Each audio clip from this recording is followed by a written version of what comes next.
How is it that we accept the notion that war can never bring peace? Maybe I should pose a different question.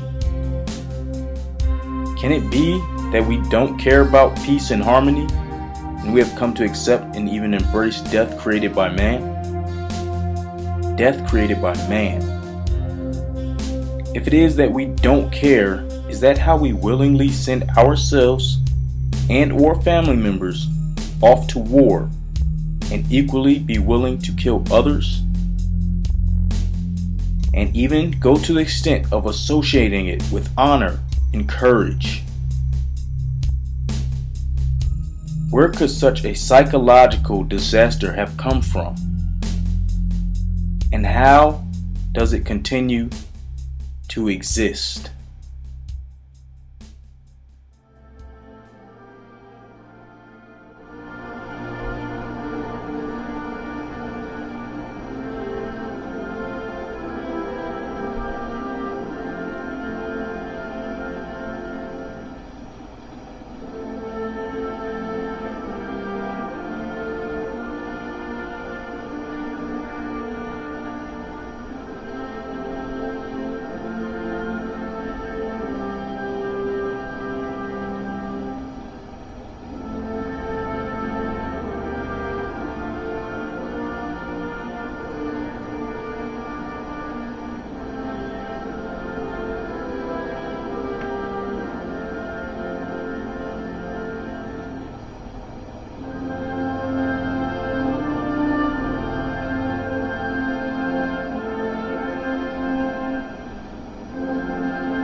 I was honored to know Ambassador Chris Stevens.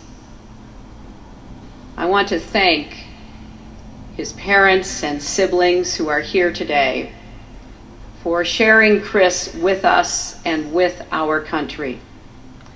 What a wonderful gift you gave us. There will be more difficult days ahead, but it is important that we don't lose sight of the fundamental fact that America must keep leading the world. To all Americans, know this: their sacrifice will never be forgotten. Why do we choose to sacrifice life for death? Is this a newly accepted pattern of thought, or have we seen this play out time and time again? The apparatus is coming down now.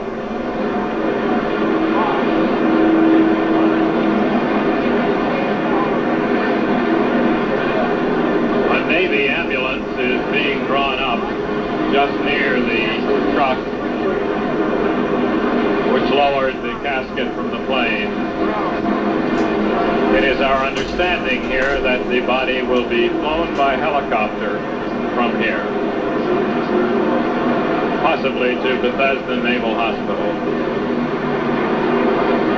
Other senators have reported that the body will be taken by helicopter straight to the White House. There is some difference of opinion as to the exact plans.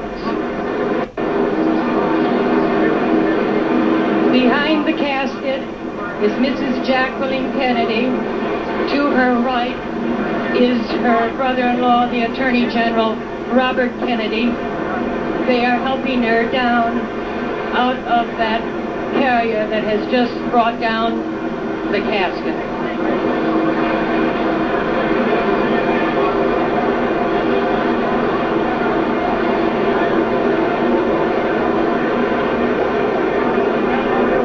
Mrs. Kennedy is apparently getting into the ambulance, the Navy ambulance, with the casket.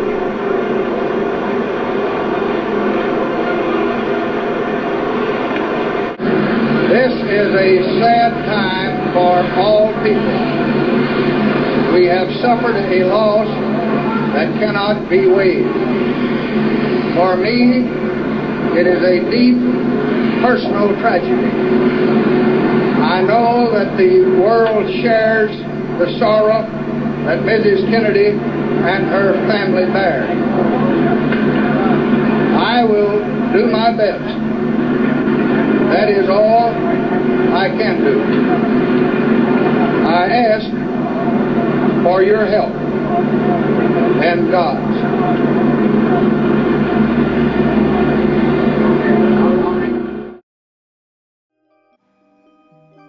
We must ask ourselves deeper questions to understand this condition of the mind. How are wars funded?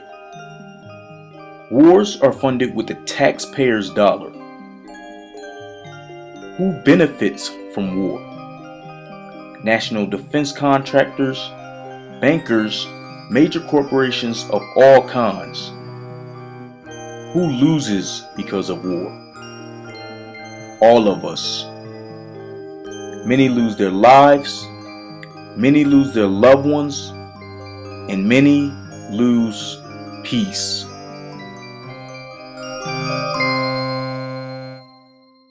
And repeat after me. I state your full name.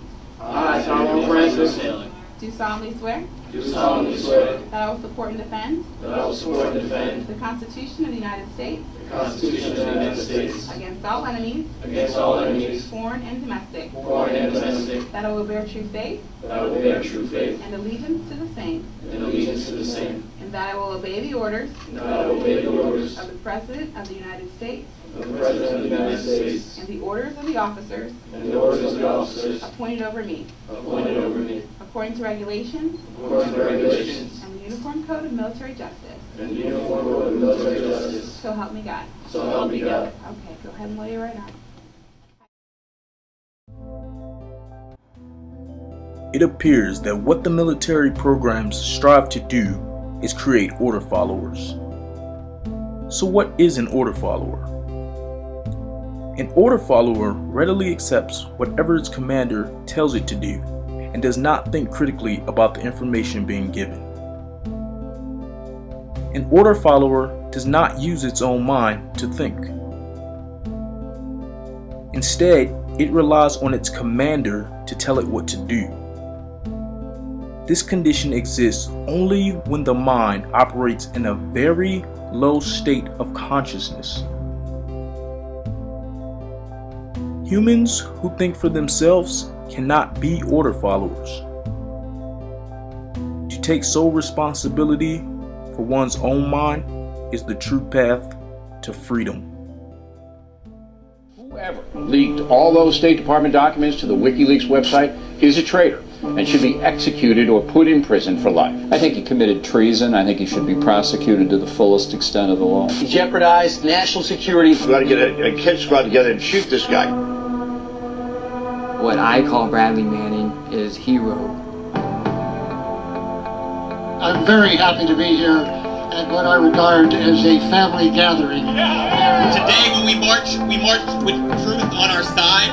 Bradley told us the truth. We came here because we want to be treated by our government in the way that our government was supposed to treat the people. Joining the military is signing a sacred contract. The intention behind that contract is to protect. Bradley should not be doing time. Exposing murder is not a crime. That's one of the main reasons I stand behind Bradley Manning right now. I see him fulfilling that contract. We get to make a declaration today.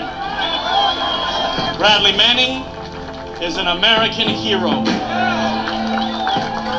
People who say that Bradley Manning is endangering the lives of soldiers, they're living in a fantasy world. They said falsely that he had endangered American lives. He saved American lives. There would be tens of thousands of American troops in Iraq right now, and many of them would have died if Bradley Manning had not revealed atrocities.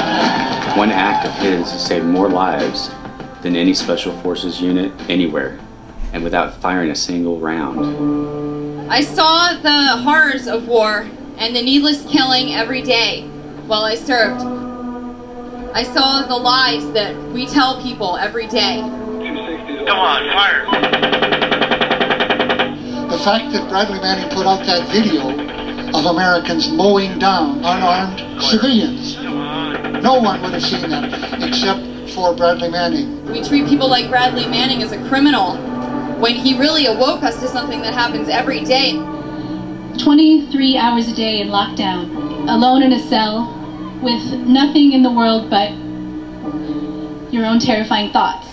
We will not leave him alone. and we will continue to march for Bradley Manning. Bradley Manning, thank you for your service. We are all Bradley Manning. We are all Bradley Manning. We are all Bradley Manning. We are all Bradley Manning. We are all Bradley Manning. On July 30th, 1778, the Continental Congress enacted the first measure protecting the rights of government employees who publicize corruption and wrongdoing, people whom we now refer to as whistleblowers. Iowa Republican Senator Chuck Grassley has proposed that the day be officially designated as National Whistleblowers Day to honor men and women of principle who risk their careers and sometimes much more to expose official misconduct. Given the significance of July 30th, it is almost unbearably ironic that it was on that date this year that a military judge found Private First Class Bradley Manning, who blew the whistle on war crimes in Iraq, guilty of 19 criminal charges, including espionage. While Manning was acquitted on the most serious charge, that of aiding the enemy, which carried a potential life sentence without possibility of parole, he still faces the prospect of decades in prison for the supposed crime of revealing serious crimes against the Constitution, the laws governing land warfare, and federal statutes. We're privileged today to speak with Kevin Gosztola, who is one of the few journalists who are covering the Manning trial on a daily basis. Mr. Gosztola writes about civil liberties for the progressive blog Firedog Lake. Kevin, we appreciate your willingness to discuss the case with us today. Private Manning, he was convicted of espionage but acquitted of aiding the enemy. How is it possible for him to be guilty of being a spy when he didn't hand over information to an unidentified enemy or a hostile foreign power? It's not possible to me as a regular observer that they could actually charge him as if he is a spy, but that is what the Justice Department under Obama, under President Barack Obama, is increasingly doing, going after whistleblowers or leakers, however you want to refer to them, and making sure that they get punished to the max by using a law from World War I to World War I era law. It was used against people who were dissenting against the war, but it was never intended to be used against leakers. And so basically what the Justice Department has decided to do is, instead of go to Congress and say, let's get an anti-leaks law, let's get an Official Secrets Act, they are transforming the Espionage Act into their own Official Secrets Act. And so what has happened in this trial, and I think is missing in any of the coverage, is the standard is incredibly low for convicting somebody of violating the Espionage Act now. It used to be that you had to prove that the information upon release would be potentially damaging to the United States. That's no longer the case.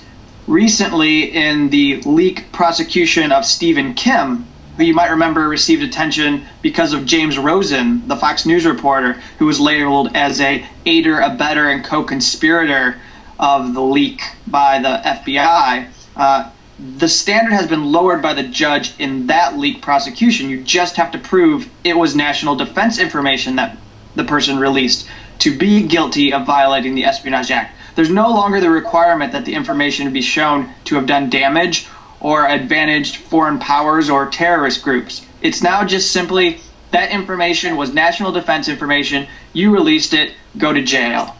Now you're on the ground there right now. Obviously, we can see through the use of modern technology, we're conducting this interview, and you're in your car.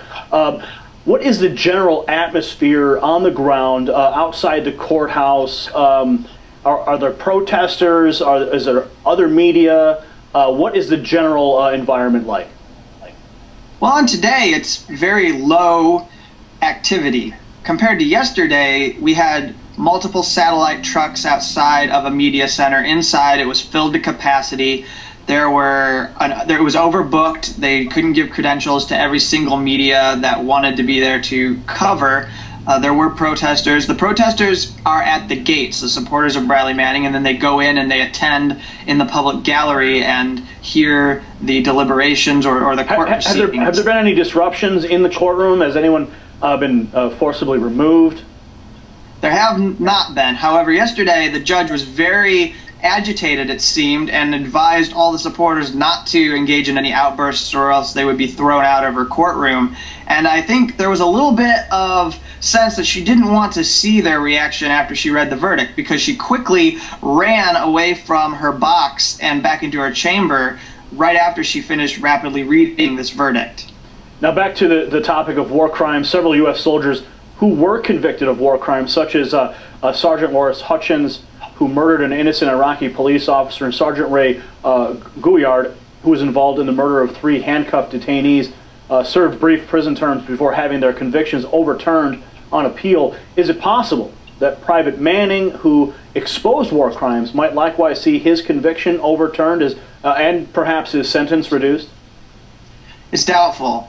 Think about this. Right now in our military, you can go to jail for a much longer time for violating classified information than you will ever go to jail for killing innocent civilians, for deciding to go engage in a massacre of human beings, for doing things overseas that may be incredibly unseemly. Like, I think urinating on corpses of people is just really kind of despicable, but those people do not appear to be facing any kind of lengthy sentences, and I think that we have to just face up to the fact that torture, other war crimes of that nature are not being punished to the extent that a person will be punished if they release evidence of those war crimes. Now, Kevin, you pointed out that Colonel Denise Lind, the military judge who presided over Manning's trial and rendered the verdict, she's actually up for promotion. Did something similar happen in the case of Vietnam-era whistleblower Daniel Ellsberg, who publicized the Pentagon Papers?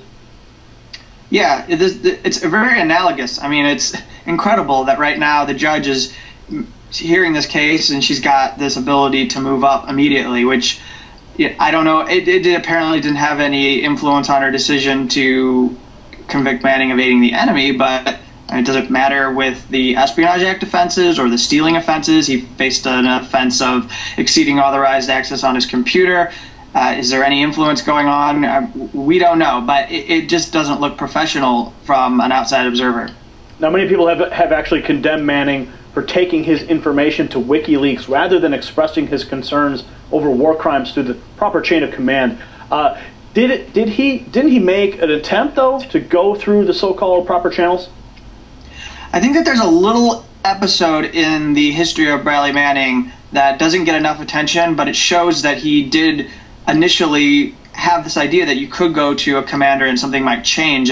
He talked about this in his statement, which he read on February 28th when he pled guilty to some offenses, and he said that there were 15 detainees that he knew were being handed over to Iraqi federal police because they had written anti-Iraqi literature, just anti-Iraqi literature, nothing against the United States.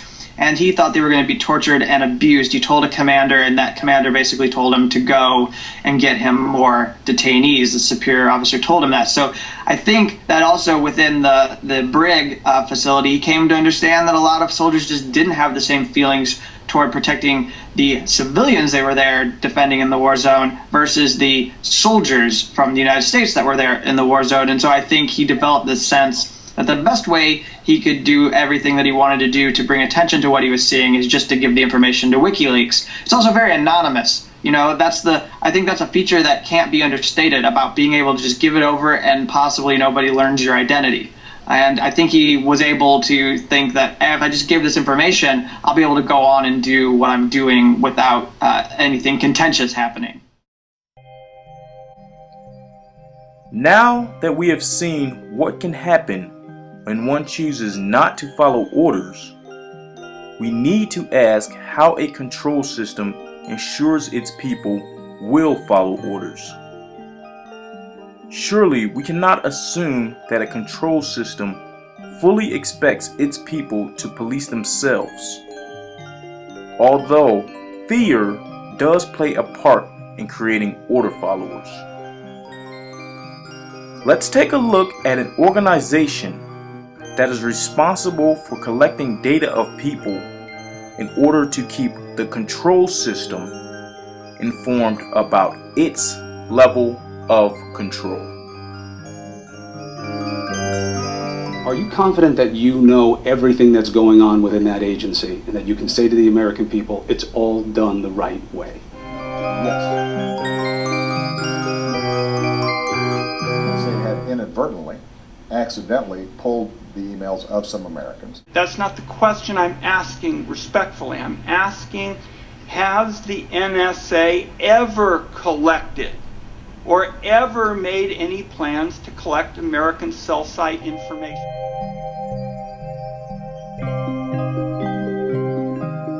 The more secure we are in the cyber domain, to some degree we would have to trade some level of freedom for security.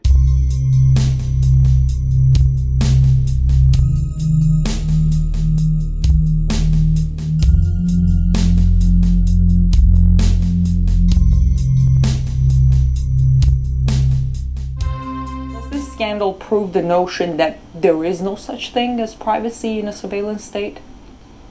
Well, yes, that's what I've been basically saying for quite some time, is that the FBI has access to the data collected, which is basically the emails of virtually everybody in the country, and the FBI has access to it. All the congressional members are on this surveillance too. It's not, no one's excluded. They're all included. So yes, this can happen to anyone if they become a target for whatever reason. If they are targeted by the government can go in, or the FBI or other agencies of the government can go into that database, pull all that data they've collected on them over the years, and reanalyze it all. So retroactively analyze everything they've done over the last 10 years at least. And it's not just about those who could be planning, who could be a threat to national security, but also those who could be just... It's everybody. I thought the NARIS device simply takes in the entire line, so it takes all the data. In fact, they advertise. The way they advertise, they can process the lines at session rates, which means 10 gigabit lines. That's the NARIS... not the STA6400, but the, I forget the name of it. There's another device that they have that does that, but it does it at 10 gigabits. 10 gigabits. That's why they're building Bluffdale, because they have to have more storage, because they can't figure out what's important, so they're just storing everything there. So all that email is going to be stored there for the future, but right now it's stored in different places around the country. But it is being collected and FBI has access to it. You mean it's being collected in bulk without even requesting the providers? And then what about Google, releasing this biannual transparency report and saying that the government's demands for personal data is at an all-time high, and for all of those requests in the US, Google says they complied with the government's demands 90% of the time, but they're still saying that they're making the requests. It's not like it's all being funneled into that storage. What do you say to that? Well, I would assume that that's just simply another source of the same data they're already collecting. Mark Klein, in his declarations in the court about the AT&T facility in San Francisco, documented the NSA room inside that AT&T facility where they had NARIS devices to collect data off the fiber optic lines inside the United States. So that's kind of a powerful device that would collect everything that was being sent. It could collect on the order of over 100 billion 1,000 character emails a day. One device. So that gives you an idea of the magnitude of the kind of collection that's going on. Well, you're saying they sift through, those are billions of emails. Yep. I wonder, how do they prioritize? I mean, is it like foreign nationals first? How do they prioritize? How do they filter it? I don't think well, first of all, I don't think there's any filtering. They're just going to store it all, okay? So then it's just a matter of selecting it when you want it. So if they wanted to target you, they would take your attributes and go into that database and pull out all your data. That's what I was going to ask. Are they reading my Gmail? I should say there is no Afghanistan general in my mailbox. Do you think now that I said that, they will stop looking into my mailbox? I don't think that will make any difference, no. If they had you on the target list, you're on the list. So. Were you on the target list? I'm sure. I believe I've been on it for quite a few years, yeah. So I keep telling them everything I think of them in my email, so that when they read it, they'll understand what I think of them. Do you think we should all leave messages for the NSA in our mailbox? Sure. Mr. Binney, you blew the whistle on the agency when George W. Bush was president. With President Obama in office, in your opinion, has anything changed at the agency? In the surveillance program, in what direction is this administration taking program? The change is that it's getting worse. They're doing more. That's why he is supporting the building of the Buffdale facility, which is over $2 billion they're spending on storage alone of data. So that means that they're collecting a lot more now, and they need more storage for it. So that facility, by my calculations that I submitted in a sworn affidavit to the court for the Electronic Frontiers Foundation lawsuit against NSA, would hold on the order of 5,000 exabytes or 5 zettabytes of data. Just at current storage capacity that's being advertised on the web that you can buy currently.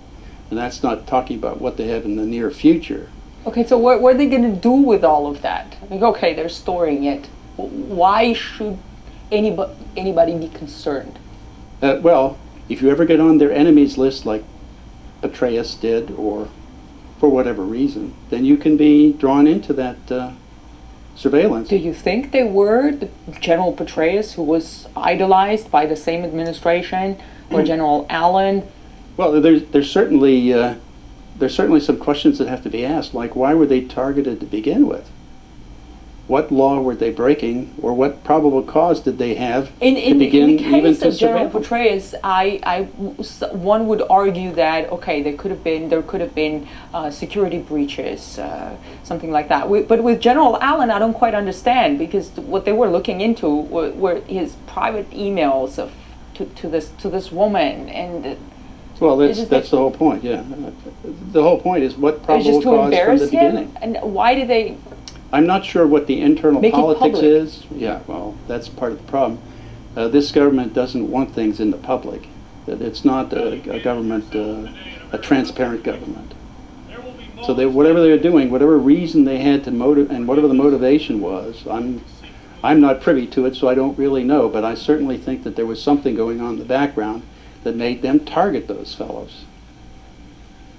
I mean, otherwise, why would they be doing it? There's no crime there.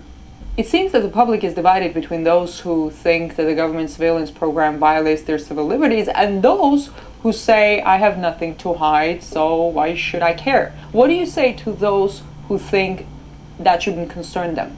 The problem is, if they think they're not doing anything that's wrong, they don't get to define that. The central government does. The central government defines what is right and wrong and whether or not they target you. So it's not up to the individual to, even if they think they're doing something wrong, if their position on something is against what the administration has, then they could easily become a target. Tell me about the most outrageous thing that you came across during your work at the NSA. The violations of the Constitution and any number of laws that existed at the time. That was the part that I could not be associated with. That's why I left there. They were building social networks on who was communicating and with whom inside this country, so that your entire social network of everybody, of every U.S. citizen, was being compiled over time. So they were taking from one company alone roughly 320 million records a day. That's how over time that's probably accumulated up to close to 20 trillion over the years. The original program that we put together to handle this, to be able to identify terrorists anywhere in the world and alert anyone that they were under jeopardy, would have been able to do that by encrypting everybody's communications except those who were targets. So that in essence you would protect their identities and the information about them until you could develop probable cause, and then once you showed probable cause, then you could do a decrypt and target them. And we could do that and isolate those people all along. That wasn't a problem at all. There was no difficulty in that. But it sounds very difficult and very complicated. Easier to take everything in and... No, it's easier to use the graphing techniques, if you will, of the relationships for the world. to filter out data so you don't have to handle all that data. And it doesn't burden you with a lot more information to look at than you really need to solve the problem. So do you think that the agency doesn't have the filters now? No. You have received the Callaway Award for Yes. civic courage. I congratulate you for that. Thank you. On the website, in the press release, it says it is awarded to those who stand up for constitutional rights and American values at great risk to their personal and professional lives. Under the Code of Spy Ethics, I don't know if there is such a thing. I assume, well, not. Your former colleagues, they probably look upon you as a traitor. How do you look back at them? Oh, that's pretty easy. They're violating the foundation of this entire country, our entire foundation of why this entire government was formed. It's founded with the Constitution and the rights given to the people in the country under that Constitution. They're in violation of that. And under Executive Order 13526, Section 1.7, governing classification, you cannot classify information that just to cover up a crime, which this is. And that was signed by President Obama. Also, President Bush signed an earlier executive order, a very similar one. If any of this comes into the Supreme Court and they rule it unconstitutional, then the entire house of cards of the government falls. What are the chances of that? What are the odds? Well, the government's doing the best they can to try to keep it out of court. And of course, we're trying to do the best we can to get into court. So we just thought it deserves a ruling from the Supreme Court, ultimately. The court is supposed to protect the Constitution. All these people in government take an oath to defend the Constitution, and they're not living up to their oath of office. How is it possible to store the data of so many people? To address this question, we take a look at a data center in Utah designed for this very purpose. In November 2015, the National Security Agency lost the ability to directly hold information about the phone calls of millions of U.S. citizens. This was all thanks to the USA Freedom Act passed last summer. But don't get too comfortable. While the change is significant, the NSA can still collect and store your communication from the internet and social media. So all those selfies you've been taking and all those online chats with friends, yeah, the NSA may have them stored up somewhere. It's hard to say where they store them, but in the future they'll be stored here in these nondescript concrete buildings in the sleepy town of Bluffdale, Utah.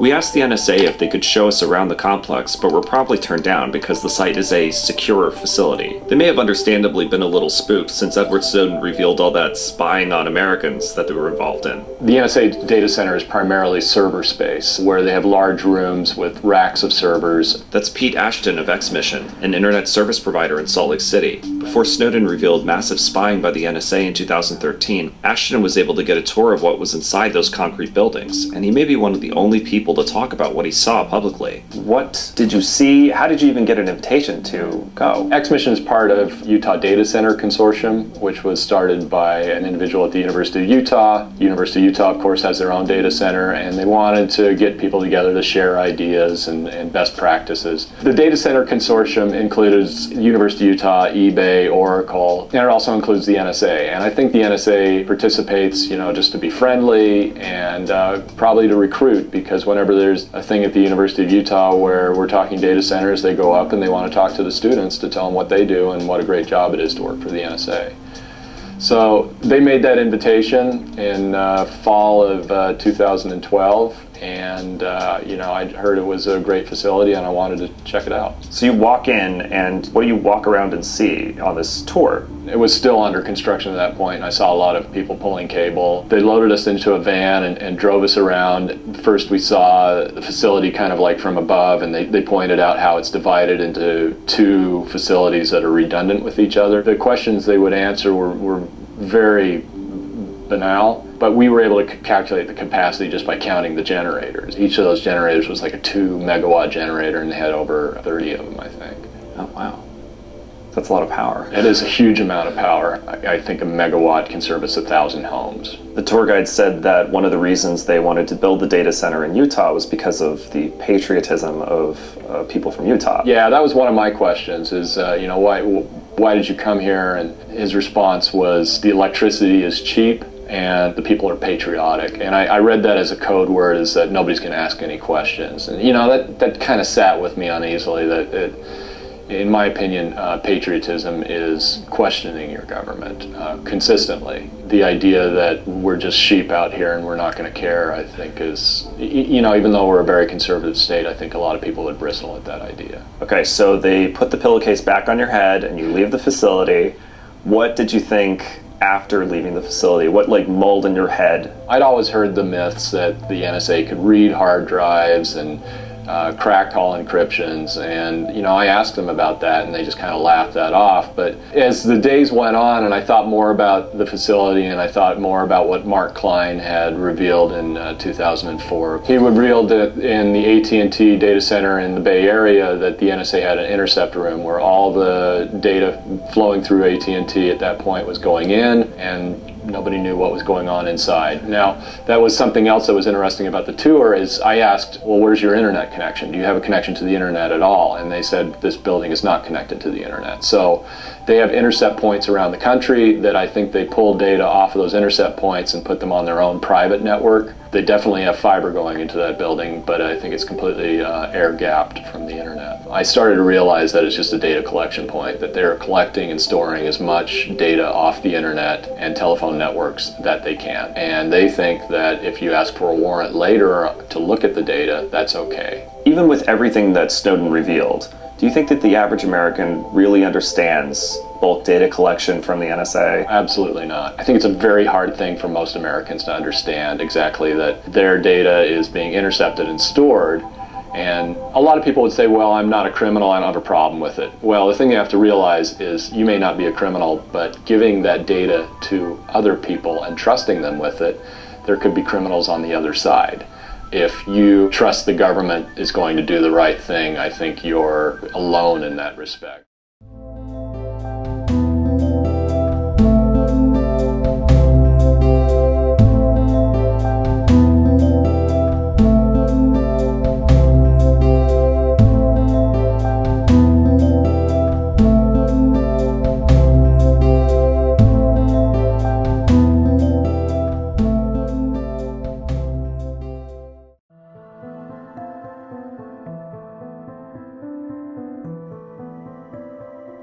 The Social Security Administration is another institution of this government that claims to be for the better of the people, but in fact is nothing of the sort.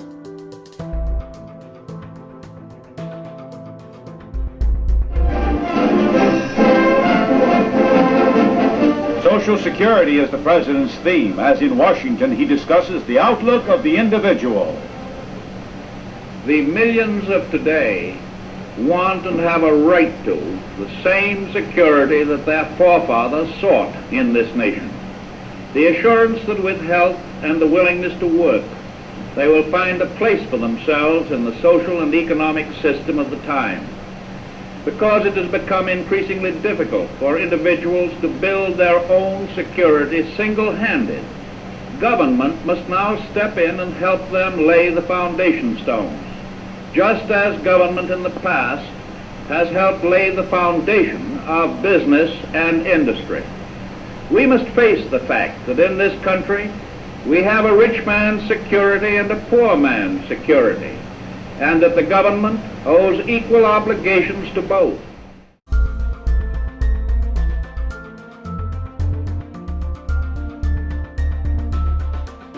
The Social Security Administration headquarters will be getting a facelift. $150 million in federal funds has been secured to upgrade the Altmaier building. The renovations address health and safety issues, improve the space, and help make it more modern and energy efficient. Importantly, going to ensure that Social Security Administration remains here in Woodlawn and serving the nation as a visible presence for the decades. 100 places around the country, the people who work for the Social Security Administration spent their lunch hour trying to get the attention of Congress and voters today. No cuts! No layoffs! They want their cry to be heard here. A Republican proposal to cut $61 billion means taking away $1.7 billion from Social Security. Not to benefits, but what it costs to run it. And such a cut means these workers could be sent home for a month. So, a protest. No layoffs! And a promise that many others will.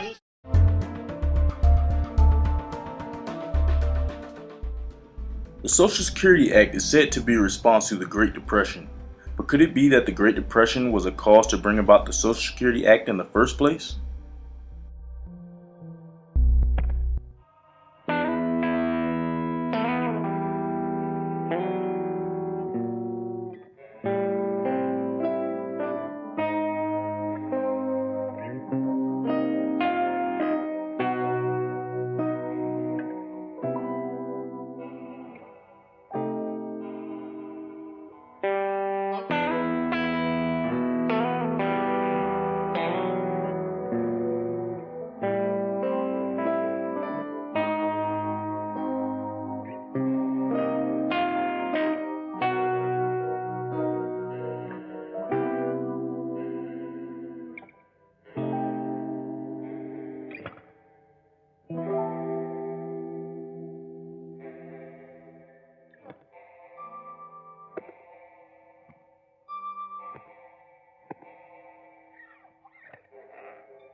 Before we conclude, let's have a look at one more example of how our government really sees us. For this example, we travel to Aberdeen Proving Grounds. This establishment is known for its testing of cutting-edge military technology. The technology that we will take a look at today is known as J-Lens. An aerostat is essentially a blimp on a string. It's tethered to the ground, and on those tethers there's fiber optic cables that allow data to go to a control center. This system has two aerostats. It'll look like two big white blimps floating above I-95, and it's going to be 2 miles in the air and we'll be able to see as far south as North Carolina, as far north as Boston, and as far west as out to Lake Erie. The radar systems that are going to be on these aerostats are very powerful. They can pick up incoming threats at a great distance, including ground targets, sea-skimming anti-ship cruise missiles, unmanned aircraft, and surface-moving targets like swarming boats. So the Army has said that the function of these aerostats is for missile defense and secondarily for tracking threats on waterways along the East Coast. However, it's also true that Raytheon, the defense contractor that made these aerostats, has tested them with some very powerful sensor cameras that can see individual vehicles and in some cases people for tens, maybe even dozens of miles. Lots of people who served overseas in Iraq or Afghanistan would have seen these kinds of aerostats over American bases there. Video surveillance capabilities that were mounted on these aerostats were used to track the movements of insurgents. They sometimes were used to help target Hellfire missiles that were fired from drones. In fact, when Sergeant Robert Bales slaughtered Afghan civilians outside of Kandahar, as he was walking back to his base, a camera mounted on one of these aerostats caught his journey back, where he's wearing a shawl and carrying a rifle as he comes back and surrenders to the other soldiers at his base. Sergeant Bales stops running once he realizes that his friends have their weapons pointed at him or telling him to stop and drop his weapons to put them on the ground.